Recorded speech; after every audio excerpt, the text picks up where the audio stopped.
Channel 21 news টেলিভিশনের পক্ষ থেকে আপনাদের সবাইকে আন্তরিক শুভেচ্ছা ও স্বাগতম জানাচ্ছি আমি জাফরিন খান। আপনারা দেখছেন রেনেসা ডায়াগনস্টিক কেয়ারের সৌজন্যে রাজনৈতিক কথন। আজকের পর্বের বিষয় মুন্সিগঞ্জ পৌর মেয়র নির্বাচন উন্নয়নের পরিকল্পনা ও জনগণের প্রত্যাশা নিয়ে। নির্বাচনের আগে প্রার্থীরা নানান প্রতিশ্রুতি দেন, কিন্তু সেই প্রতিশ্রুতি কতটা বাস্তবসম্মত এবং নির্বাচিত হলে কিভাবে বাস্তব করবেন সেই বিষয়গুলো নিয়েই আজকের আলোচনা। চ্যানেল 21 নিউজ টেলিভিশনের স্টুডিওতে আজকে উপস্থিত আছেন সাবেক সদস্য সচিব মুন্সিগঞ্জ পৌর বিএনপি ও মুন্সিগঞ্জ পৌরসভা মেয়র পদপ্রার্থী অ্যাডভোকেট মাহবুবুল আলম স্বপন। আপনাকে চ্যানেল 21 নিউজের পক্ষ থেকে আন্তরিক শুভেচ্ছা। কেমন আছেন ভাইয়া? আলহামদুলিল্লাহ, আপনাকে ধন্যবাদ এবং চ্যানেল 21 এর আমাকে আমন্ত্রণ জানানোর জন্য এবং চ্যানেল 21 এর দর্শকবৃন্দকে জানাই শুভেচ্ছা ও অভিনন্দন। চলুন শুরু করা যাক আজকের আলোচনা। আজকের আলোচনায় প্রথম প্রশ্ন থাকছে, বর্তমানে মুন্সিগঞ্জ পৌরসভার সবচেয়ে বড় তিনটি সমস্যা কি? নির্বাচিত হলে প্রথম 10 দিনে কোন কাজগুলো অগ্রাধিকার পাবে? ধন্যবাদ। আল্লাহ পাক যদি আমাকে মেয়র নির্বাচিত করে, আমার প্রথম কাজটি হবে মুন্সিগঞ্জের পরিচ্ছন্নতা এবং যে সমস্ত রাস্তাঘাটগুলো নষ্ট হয়ে গেছে সেগুলোকে উন্নয়ন করা। এটা হচ্ছে আমার প্রথম কাজ। ধন্যবাদ আপনাকে আপনার মূল্যবান বক্তব্য রাখার জন্য। আমরা চলে যাচ্ছি দ্বিতীয় প্রশ্নে। আপনার নির্বাচনী ইস্তেহারের কোন প্রতিশ্রুতিগুলো নির্দিষ্ট সময়ের মধ্যে বাস্তবায়ন করবেন এবং অর্থায়ন ও বাস্তবায়ন পরিকল্পনা কি? আপনি তো জানেন মুন্সিগঞ্জ পৌরসভা হচ্ছে প্রথম শ্রেণীর পৌরসভা এবং সেখানে সবচেয়ে বেশি প্রথম যে সমস্যাগুলো সেটা হচ্ছে, যেমন আমাদের শহর ছোট্ট শহর, কিন্তু প্রচুর যানজট লেগে থাকে এবং মানুষ চলাচলের একটা অবস্থা এতটা খারাপ হয়ে যায় যেখানে সাধারণ মানুষ ঠিক মতো হাঁটতে পারে না। তো আমি যদি আল্লাহ পাক আমাকে মেয়র নির্বাচিত করেন, জনগণ যদি আমাকে সুযোগ দেয়, সেই ক্ষেত্রে আমি প্রথমে যে কাজটি করব সেটা হচ্ছে সংস্কারের কাজ, যেমন রাস্তাঘাট, ড্রেন ব্যবস্থা, মানুষের পায়ে হাঁটার যে রাস্তাগুলো, এগুলোকে দখল মুক্ত করা এবং পরবর্তীতে বিভিন্ন সময় পৌরসভার যে সমস্ত নাগরিকবৃন্দ আছে ওয়ার্ড পর্যায়ে সকলের সাথে আলোচনা করে সমন্বিতভাবে কিভাবে পৌরসভাটাকে উন্নয়ন করা যায় সেটা হচ্ছে আমার একটা পরিকল্পনার অংশ। এবং আমরা যখন কোনো উন্নয়ন কর্মকাণ্ড নিব তখন আমরা প্রতিটা ওয়ার্ডের যেই সমস্ত কাউন্সিলর নির্বাচিত হবে এবং গণ্যমান্য ব্যক্তি থাকবে তাদের সাথে আলোচনা করে যাতে সমন্বয় করে উন্নয়ন কর্মকাণ্ড পরিচালনা করা যায়। 2, আমি চাই মুন্সিগঞ্জ পৌরসভাকে পরিচ্ছন্ন সুন্দর একটা পৌরসভা এবং দুর্নীতিমুক্ত পৌরসভা তৈরি করার জন্য, বা মানুষ যেন সহজে ওয়ান স্টপ সার্ভিসটা পায় সেই ব্যবস্থা করা। ধন্যবাদ। ধন্যবাদ আপনার মূল্যবান বক্তব্য রাখার জন্য।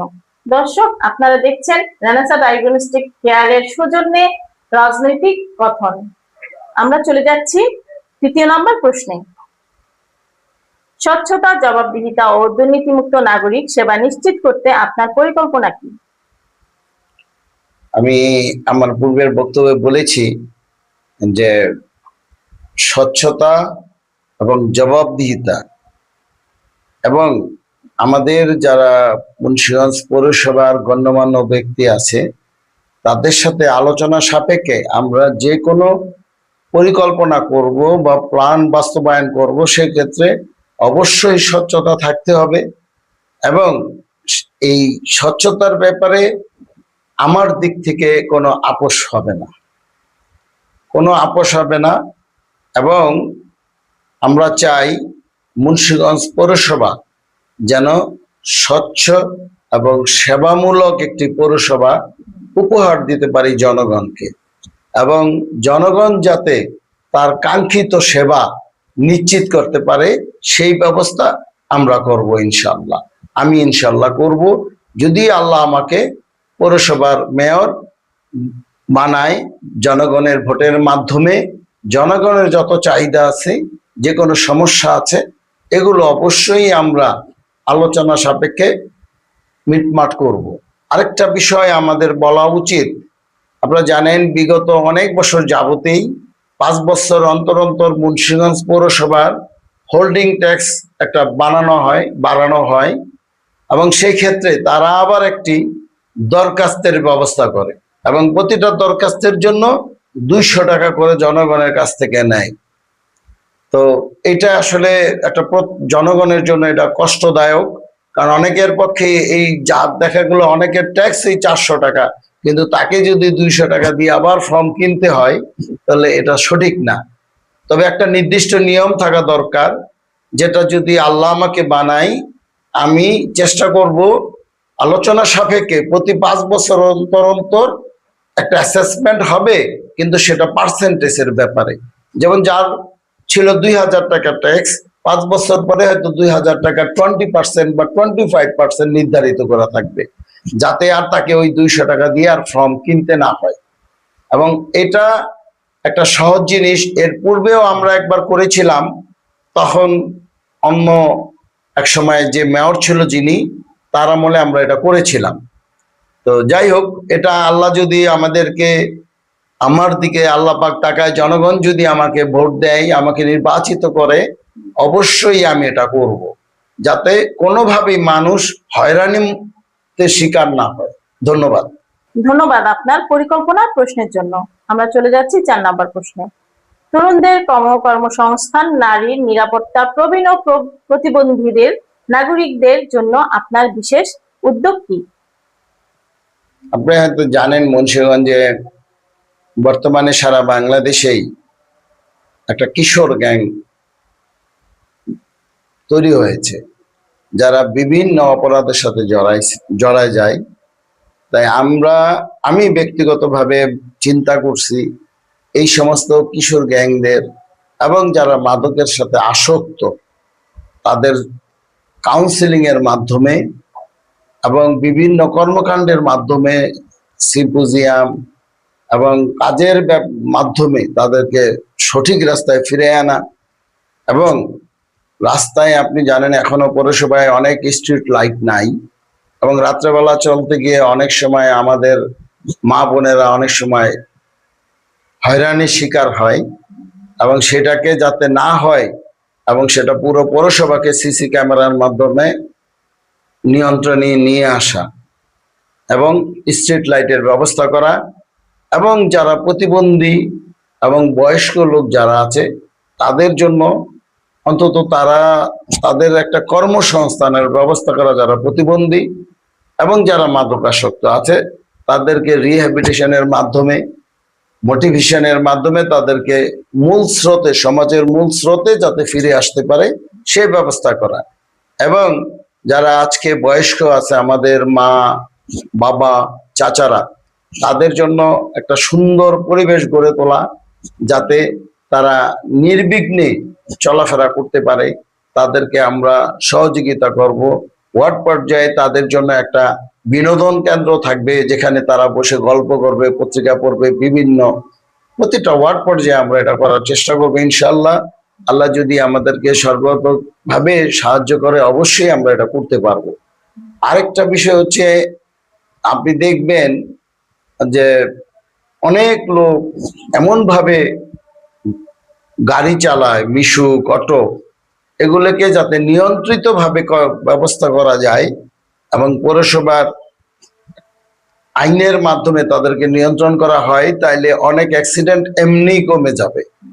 কিন্তু এখন তো যেভাবে চালানো হয় বা চলে, দেখা গেল প্রশিক্ষণ নাই, কিছু নাই, তারা হুট করে গাড়ি নিয়ে চালায়, একটা অ্যাক্সিডেন্ট করে। এতে জানমালের যেমন ক্ষতি হয়, এবং ওই যে ভদ্রলোক বা যে লোকটা অনেক গরিব, অথচ একটা গাড়ি তার সম্বল, সে গাড়িটাও নষ্ট হয়ে যায়। এতে গিয়ে সে আর্থিকভাবে ক্ষতিগ্রস্ত হয়। তা আমরা চাইবো যাতে কোনোভাবেই শ্রমিক এবং যাত্রী তারা যেন নির্বিঘ্নে চলতে পারে এবং একটা নিয়মের মধ্যে থাকে। এটাই আমার ব্যক্তিগতভাবে আমি এটা চাই, যাতে মুন্সিগঞ্জ মানুষ যখন অন্য জেলার থেকে মুন্সিগঞ্জে আসবে, আসার পরেই বুঝতে পারবে যে না, এটা একটা মুন্সিগঞ্জের পৌরসভা, যে প্রথম শ্রেণীর পৌরসভা। প্রথম অবলোকনেই যেন সে বুঝতে পারে যে না, দিস ইজ দ্য বিউটিফুল পৌরসভা। ধন্যবাদ। ধন্যবাদ আপনাকে আপনার গঠনমূলক বক্তব্য রাখার জন্য। দর্শক, আপনারা দেখছেন রেনেসা ডায়াগনস্টিক কেয়ারের সৌজন্যে রাজনৈতিক কথন। আমরা চলে যাচ্ছি ৫ম নাম্বার প্রশ্নে। ভাইয়া, যানজট, জলবদ্ধতা, বর্জ্য ব্যবস্থার ও বিশুদ্ধ পানির মতো স্থানীয় সমাধানের আপনার দীর্ঘমেয়াদী পরিকল্পনা কি? ধন্যবাদ আপনাকে। আপনারা জানেন, বিগত সরকার একটি ওয়াটার ট্রিটমেন্ট প্লান্ট বসানো হয়েছিল, কিন্তু সেটা আজও আমরা আলোর মুখ দেখিনি। কিন্তু আল্লাহ পাক, যদি আমি ব্যক্তিগতভাবে পৌরসভার মেয়র হই, এবং আপনারা জানেন বাংলাদেশ জাতীয়তাবাদী দল এখন ক্ষমতায় আছে, আমাদের প্রিয় প্রধানমন্ত্রী জনাব তারেক রহমানের কাছে আমরা আবেদন করব মুন্সিগঞ্জের ওয়াটার ট্রিটমেন্ট প্লান্টটা যেন আবার চালু করা হয়। এটাকে তাহলে মানুষ সুপেয় পানিগুলো পানি পাবে এবং পানির যে অভাব সেটা দূর হবে। এটা আমাদের দীর্ঘ একটা প্ল্যানের বা পরিকল্পনার মধ্যে আছে। এবং বর্জ্য ব্যবস্থা যেটা আছে, সেটাতে যেটা আছে সেই বর্জ্য ব্যবস্থাটাও এখন যেভাবে করা হচ্ছে, আসলে এটা পারফেক্টলি না, সাইন্টিফিক না।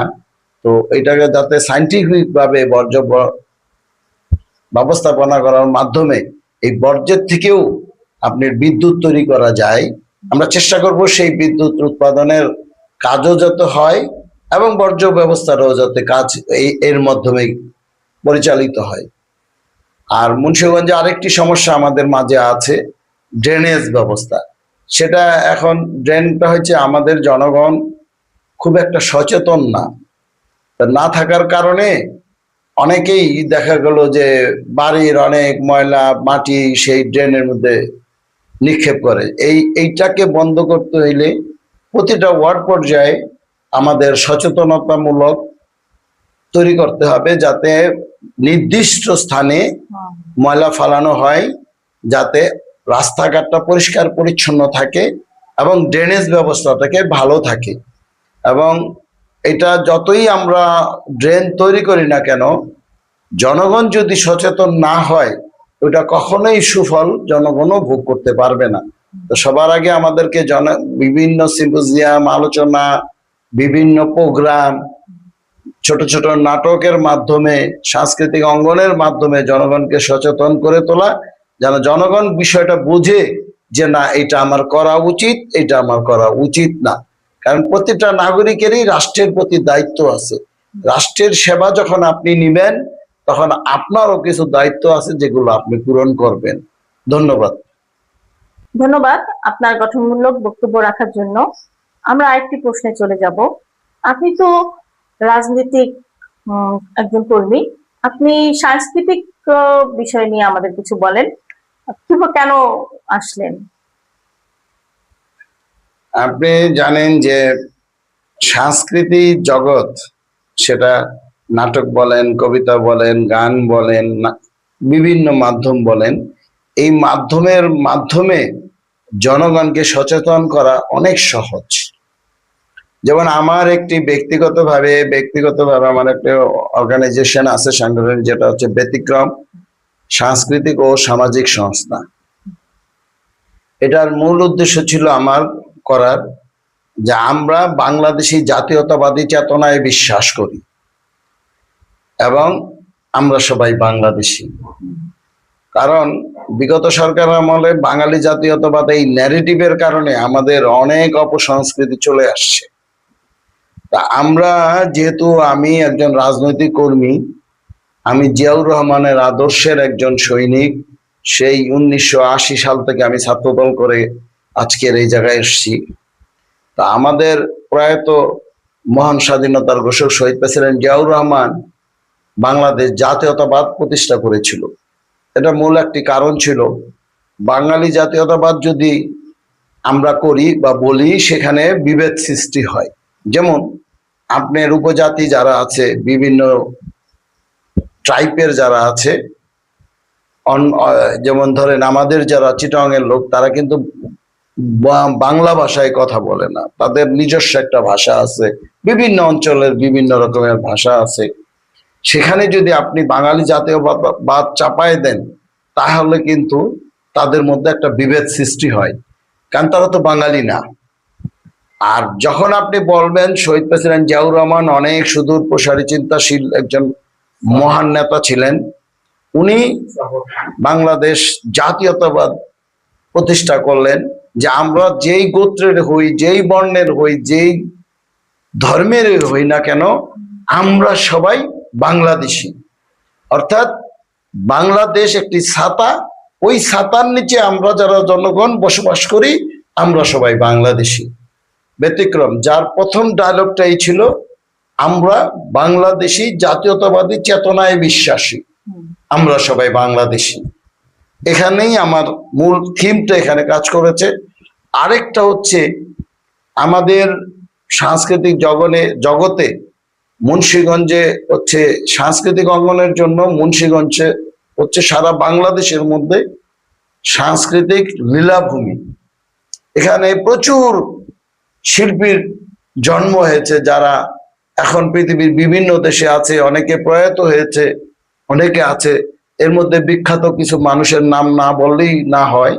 যেমন আমাদের কৌতুক অভিনেতা ছিলেন খান জয়নুল, আমাদের সুরকার আলাউদ্দিন আলী, আমাদের চলচ্চিত্রে শিল্পের যে একজন অতি যশা লোক ছিলেন জনাব চাষী নজরুল, তারপরে নাট্য অভিনেতা বর্তমানে আছেন বাবুল ভাই, আমাদের কণ্ঠশিল্পী ফেরদৌস ওয়াহিদ এবং তার ছেলে, এরকম নাম না জানা অনেক লোক আমাদের মুন্সিগঞ্জে। তা আমি চাই এই সাংস্কৃতিক অঙ্গনের মাধ্যমে আমাদের যারা পূর্বে যারা বিখ্যাত শিল্পী ছিলেন মুন্সিগঞ্জে, যাদেরকে নিয়ে আমরা গর্ব করি, বর্তমান প্রজন্ম তাদেরকে জানেই না যে তাদের বাড়ি মুন্সিগঞ্জে, আমি তাদেরকে পরিচয় করাই দিতে চাই। যেমন চিত্রশিল্পী হিসাবে বর্তমানে আমাদের হায়ার ভাই আছেন, পূর্বে ছিল আমাদের আব্দুল হাই সাহেব, আরো অনেকে ছিল, আমার এক ফ্রেন্ড ছিল উত্তম, তারপরে ওরা এখনো ফ্রান্সে আছে, ভালো নাম করছে। তো এরকম ভাবে আমরা মুন্সিগঞ্জটাকে সংস্কৃতির মাধ্যমে, মুন্সিগঞ্জ মানুষের বক্তব্যগুলি এই সংস্কৃতির মাধ্যমে তুলে ধরতে চাই সারা বাংলাদেশের মানুষের কাছে, যাতে আপনি যত একটা নাটক দেখলে, যদি নাটক দেখেন আপনি দেখবেন নাটকের মাধ্যমে যেই কথাগুলো প্রকাশ পায় সেটা কিন্তু মানুষ খুব দ্রুত গ্রহণ করে, খুব দ্রুত গ্রহণ করে। আমরা যতই বলি এইভাবে আসলে অতটা মানুষ গ্রহণ করে না, কিন্তু একটা নাটক, একটা গানের মাধ্যমে, একটা কবিতার, যেমন নজরুল আমাদের প্রিয় কবি, জাতীয় কবি কাজী নজরুল ইসলামের আজকে বাংলাদেশ আমাদের প্রাইম মিনিস্টার নজরুল বর্ষ ঘোষণা করেছে। এর মাধ্যমে আমরা কবি নজরুলের অনেক কিছু জানতে পারি বা জানতেছি, আগে কেউ অনেকে জানতো না, শুধু আমরা বিদ্রোহী কবিতা এইগুলো জানতাম। তার যে আরো অনেক কবিতা আছে, অনেক গল্প আছে, অনেক গান আছে, গজল আছে, এগুলির ব্যাপারে এখনো আমাদের তরুণ সমাজ জানে না। এবং আজকে আস্তে আস্তে একদিনে তো সমাজ পরিবর্তন হয় না, সমাজ পরিবর্তন করতে হলে একটি দীর্ঘ সময় লাগে এবং কারো না কারো উদ্যোগী ভূমিকা পালন করতে হয়। এবং সেই ক্ষেত্রে আমার ক্ষুদ্র প্রয়াস, আমি চেষ্টা করছি আমি আমার মুন্সিগঞ্জ জেলায় যাতে সংস্কৃতিটাকে একটু ডেভেলপ করা যায় এবং মানুষের দোরগোড়ায় পৌঁছাতে পারি, এটাই হচ্ছে আমার মূল উদ্দেশ্য। এবং তৃণমূল পর্যায়ে অনেক শিল্পী আছে, অনেক গুণী ব্যক্তি আছে যাদেরকে আমরা অনেকে চিনি না, জানি না, কিন্তু তাদের বিশাল প্রতিভা আছে। তা আমরা এই আরেকটি সংগঠন আমরা করেছি, সেটা হচ্ছে জেলা সাংস্কৃতিক জোট, যেটা সারা মুন্সিগঞ্জ জেলা ব্যাপী নিয়ে। এই সংগঠনের মাধ্যমে আমরা এই তৃণমূলের যত শিল্পীবৃন্দ আছে তাদেরকে সমাজের কাছে পরিচিত করে দেওয়া, যাতে সমাজ জানতে পারে, মানুষ জানতে পারে যে এই একটা বিরল প্রতিভার অধিকারী একটি মানুষ, তাকে পাওয়া গেল। এটাই হচ্ছে আমাদের মূল উদ্দেশ্য। ধন্যবাদ আপনার গঠনমূলক বক্তব্য দেওয়ার জন্য। দর্শক, আপনারা দেখছেন রেনেসা ডায়াগনস্টিক কেয়ারের সৌজন্যে রাজনৈতিক কথন। আমরা চলে যাব পরবর্তী প্রশ্নে। ভাইয়া, আপনি নির্বাচিত হলে প্রবাসীদের পরিবারের নিরাপত্তা কতটুকু ভরসা পাবে? ইনশাল্লাহ ভরসা যথেষ্টই পাবে আশা রাখি আমি, কারণ আমি নিজেও একসময় প্রবাসী ছিলাম। আমি প্রবাসীদের দুঃখ কষ্ট বুঝি, কিন্তু আজকে যারা প্রবাসী আছেন এবং তাদের পরিবার আমাদের মুন্সিগঞ্জ পৌরসভায় যারা বসবাস করে, তাদের জন্য আমি একটা পরিকল্পনা করে রেখেছি যে ওয়ান স্টপ সার্ভিস, এটা আমরা চালু রাখবো তাদের জন্য, যাতে প্রবাসীরা যে কোনো সমস্যার বিষয় সে সরাসরি ওখানে গিয়ে আলোচনা করতে পারে, তার বিভিন্ন সমস্যার কথা বলতে পারে এবং তড়িৎ ব্যবস্থা নেওয়া হবে তাদের জন্য। কারণ তারা যাতে এবং তারা যে বিদেশ থেকে যে রেমিটেন্স পাঠায় সেটারও একটা নিরাপত্তার ব্যাপার থাকে। আমরা চেষ্টা করব সবার মতামতের ভিত্তিতে সেই রেমিটেন্সটা যদি সে ইনভেস্ট করতে পারে, নিরাপদ ইনভেস্টমেন্ট করতে পারে, সেটার জন্য আমরা একটা পরিকল্পনা নিব। আশা রাখি যদি আল্লাহ পাক আমাকে ওই লক্ষ্যে পৌঁছায়। কারণ প্রবাসীরা আমরা, যেহেতু আমি একজন উকিল মানুষ, আমরা এই প্রবাসীদের অনেক রেমিটেন্সের টাকা বিভিন্নভাবে মার যায়। দেখা গেল টাকা পাঠাইছে তার পরিবারের কাছে, কিন্তু সেই টাকা তার পরিবারের লোকজন বা অন্য কেউ এনাদার যার কাছে পাঠাইছে সেই আত্মসাৎ করে ফেলছে। এবং এই বিষয়গুলো নিয়ে আমাদের আদালতে অনেক মামলা হয় এবং অনেকে কষ্ট পায়। কারণ যারা আজকে রেমিটেন্স যোদ্ধা তারা কিন্তু আমাদের দেশের জন্য একটা সম্পদ। তাদের রেমিটেন্সের টাকাই আমরা আজকে বাংলাদেশ চলতে পারছি, যেটা আমাদের বিদেশি আয়ের একটা মূল উৎস, যেখানে দুইটা উৎসের মধ্যে দ্বিতীয় উৎস হচ্ছে এই ফরেন রেমিটেন্স। সুতরাং তাদের পরিবার যাতে নিরাপদ থাকে এবং নিচ্ছিদ্র নিরাপদ থাকে, সেই ব্যবস্থা আমাদের ইনশাল্লাহ আমরা পৌরসভায় সেটা করব এবং তাদের জন্য যে কোনো সমস্যার বিষয় তাদের জন্য ওয়ান স্টপ সার্ভিস চালু করব, যাতে সরাসরি সেই যে তার দুঃখ কষ্ট অভাব সমস্যাগুলো সে বলতে পারে এবং আমরা সেটা সমাধান করব ইনশাল্লাহ। সম্মানিত অতিথি, আপনাকে আন্তরিকভাবে ধন্যবাদ এতক্ষণ আপনার মূল্যবান সময় আমাদের দেওয়ার জন্য। আপনাকেও অনেক ধন্যবাদ এবং আপনার মাধ্যমে চ্যানেল 21 এর সকল দর্শক শ্রোতাবিন্দুদেরকেও অনেক অনেক ধন্যবাদ আমার বক্তব্য শোনার জন্য। দীর্ঘক্ষণ সময় বসে আপনার শুনেছেন এবং দেখেছেন, এই জন্য আমার পক্ষ থেকে সবাইকে অনেক অনেক ধন্যবাদ। দর্শকদের ধন্যবাদ আমাদের সঙ্গে থাকার জন্য। আগামী পর্বে আবারও নতুন কোনো সমসাময়িক বিষয় নিয়ে হাজির হব চ্যানেল 21 নিউজ টেলিভিশনের রাজনৈতিক কথন অনুষ্ঠানে। সবাই ভালো থাকুন, সুস্থ থাকুন, চ্যানেল 21 নিউজ টেলিভিশনের সাথে থাকুন। আল্লাহ হাফেজ।